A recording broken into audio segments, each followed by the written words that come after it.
Mountain bike fans, welcome back to Loudenvielle for the second round of the UCI Downhill World Cup 2026 on a fast track that we know very well. Jackson had a shocking start to the season last year, and so did he this year actually. However, he came back strong in Loudenvielle and smashed everyone else and started a 4-race winning streak. Will he do it again? Will Bruni, Mr. Consistent, win in Loudenvielle? Will Asa surprise everyone and win his second race in a row? It's anyone's guess at this point. However, South Korea was a bit of a black sheep track. Loudenvielle isn't. It's been running for 4 years and the riders know it well. Also, most of the European teams have been training on here because it's a public track and it's open most of the year.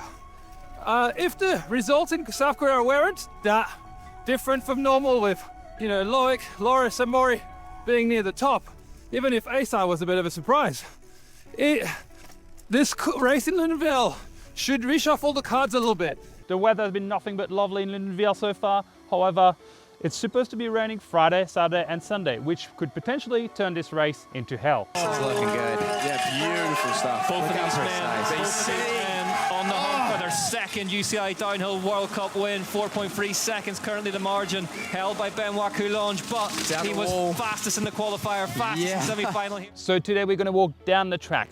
We're going to check out the new sections and line choices. We're going to talk to a few pros so you have a good lay of the land for the race come Sunday.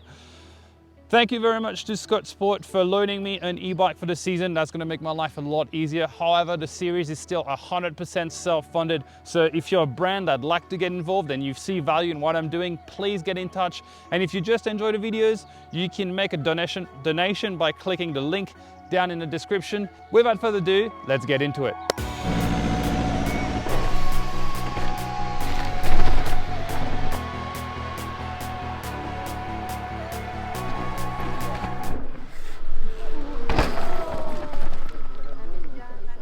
The first section is rather uneventful, basically a big pump track with jumps. However, the rider's weight and the wind when they drop in could make a pretty big difference to the timing on this top section.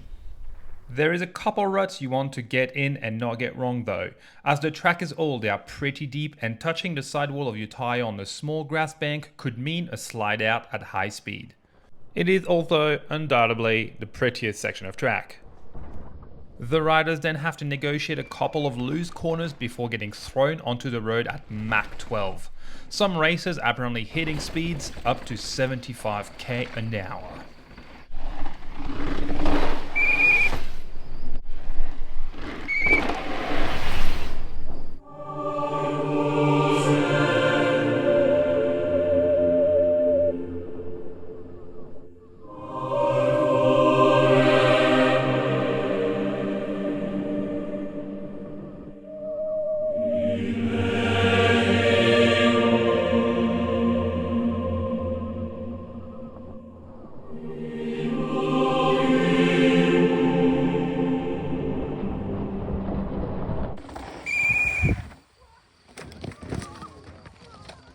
Millie had a monumental crash on the road gap, probably the biggest of her career.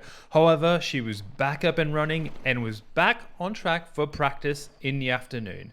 Hats off, Millie. So we finished the easy bike park section, but now we get into the thick of things with the stall wall, which was it's basically the feature of this track.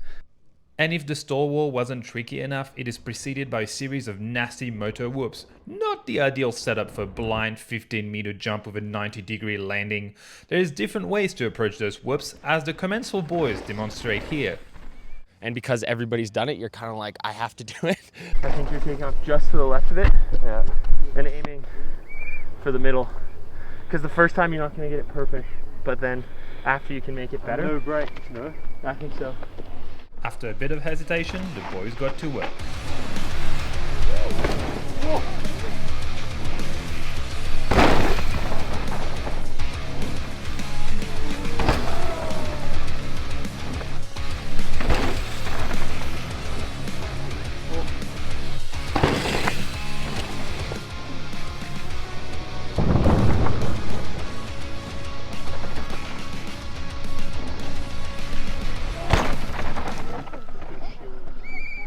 But once you've made the gap, you still have to corner behind, and boy are those corners loose. The dry weather has turned those corners into powdery dirt, and let me tell you, this isn't good for grip.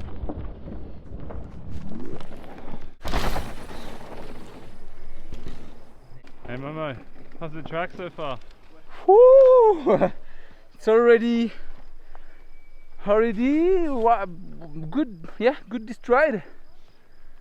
Well, it's only first morning, but it's so dry. So yeah, track's evolving a lot. Do you think the gap's the go on the stall wall?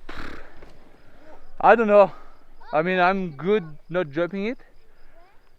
I feel good not jumping it, and then I see if there is like a good gap, an interesting time gap to do it. But it's super technical because then you need to stay left. So yeah, I'll have a look at it later. What have you seen? Some good stuff? Golson and Bruning got it right.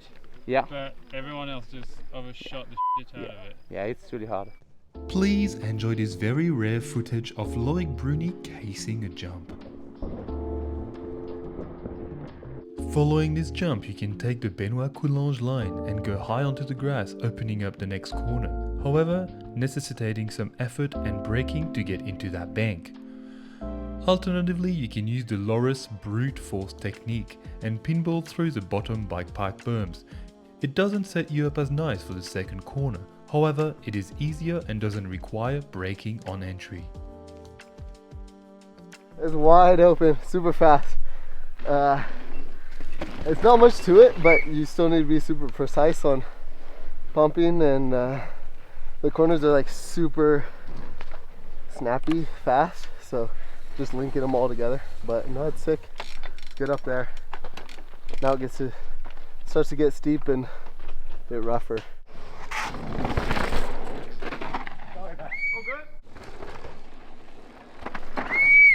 The steep sections are loose and braking is tough to get right, meaning you're never far from making a mistake. This mistake can be benign and only cost you a couple of seconds, or can be very costly.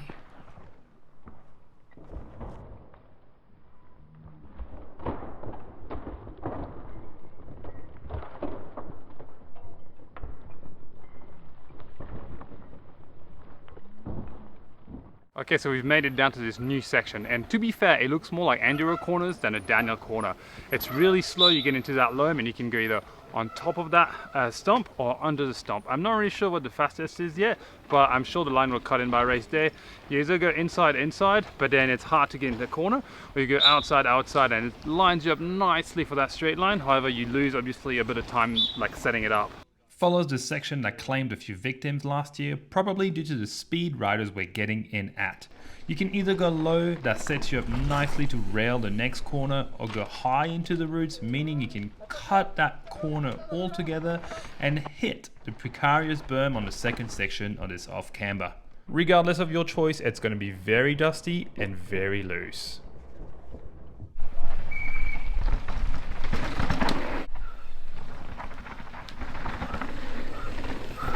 Never happened.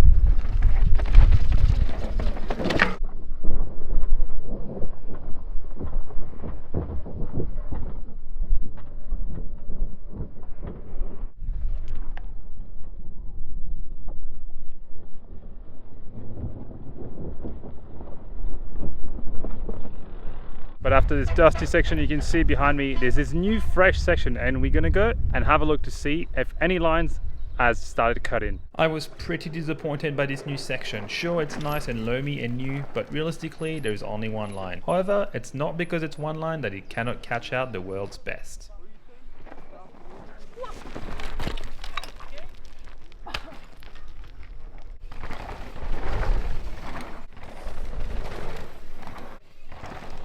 We then get into the Jackson Rock Gap, which in person is very intimidating. You can either gap the section, then get into the left corner at an ungodly speed, or keep left and mitigate the acceleration on landing. Whatever you do, do not go as fast as Bruni into that left-hander.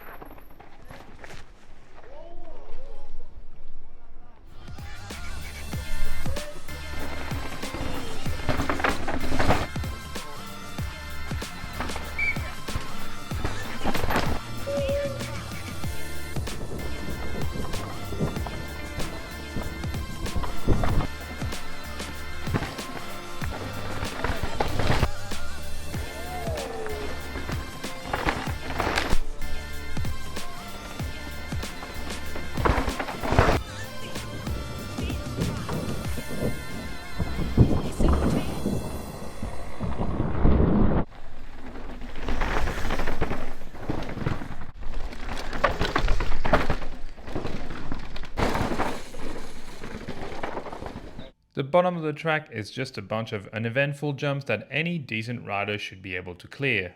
The last fresh section has had 2 ruts cut in, one outside and one inside. However, this will be the last rut Bruni will see for this weekend. I did not see him crash, but heard a very loud bang, which isn't a good sign on this very fast section of track. Talking to some trackside spectators, it seems like he may have caught his front wheel on the end of that wooden gap while scrubbing, sending him forward and resulting in a nasty crash. So as you could see, this track is fast, loose, and pretty one line actually. It's just who can open up wide. Like Bruni seems to be walking and alright-ish. There might be something with his hand, it looks like, but not sure. At least he is up and walking after this huge tumble. I will see you tomorrow and Sunday for next video, so don't forget to subscribe. I'll see you soon, guys.